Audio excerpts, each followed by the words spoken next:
ঢাকা গ্ৰন্থমেলাত অসমৰ যুৱ লেখকৰ গ্ৰন্থই পাইছে সমাদৰ। জ্যেষ্ঠ সাংবাদিক বিজু কুমাৰ ডেকাৰ গ্ৰন্থৰ অভূতপূৰ্ব বিক্ৰী হৈছে। বিজু ডেকাৰ গেৰিলা গ্ৰন্থৰ বঙালী অনুবাদ কৰা হৈছে।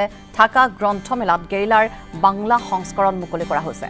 বাংলাদেশৰ প্ৰকাশন গোষ্ঠী কেন্দ্ৰবিন্দুৱে এই গ্ৰন্থখন প্ৰকাশ কৰিছে। ৱাহিদ তুষাৰৰ অনুবাদত বাংলাত প্ৰকাশ পাইছে গেৰিলা। অসম তথা উত্তৰ পূব ভাৰতৰ বিদ্ৰোহী সমস্যা ইয়াৰ ইতিবৃত্তক সামৰি এই গ্ৰন্থখন লিখা হৈছে। গৱেষণা সাক্ষাৎকাৰমূলক গ্ৰন্থ গেৰিলাৰ বাংলাদেশত অভিলেখ হাৰত বিক্ৰী হৈছে আৰু এয়া নিশ্চিতভাৱে অসমৰ যুৱ লেখকৰ এক নতুন পৰিচয় বা তেওঁৰ গ্ৰন্থই এইধৰণে সমাদৰ লাভ কৰাটো অসমৰ বাবে এক ডাঙৰ কথা।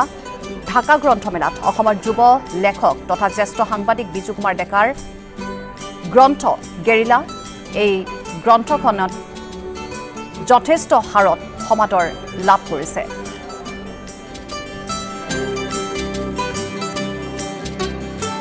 আমি ওয়াহিদ তুষার প্রকাশক কেন্দ্রবিন্দু কথা বলছি বিজু কুমার ডেকার লেখা গেরিলা বইটি নিয়ে।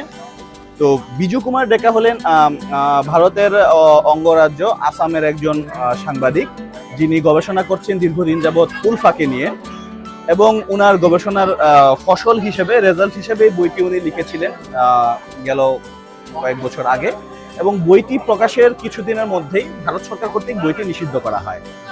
তো বিষয়টি যখন আমি সংবাদপত্রের মাধ্যমে জানতে পারি, তখন আমি তার সাথে ইমেইলের মাধ্যমে যোগাযোগ করি এবং তার এই বইটি অনুবাদ এবং প্রকাশের বিষয়ে অনুমতি চাই। তিনি ফিরতি মেইলে আমাকে অনুমতি দেন বইটি অনুবাদ এবং প্রকাশ করার জন্য। দেন কেন্দ্রবিন্দু থেকেই বইটি গেল কিছুদিন হয় বইমেলায় এসেছে।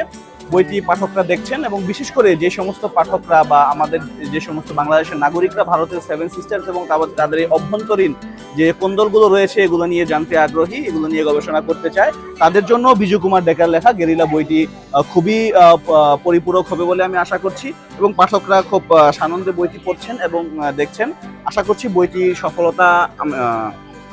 বইটির সর্বাঙ্গীন সফলতা কামনা করছি, এবং বিজু কুমার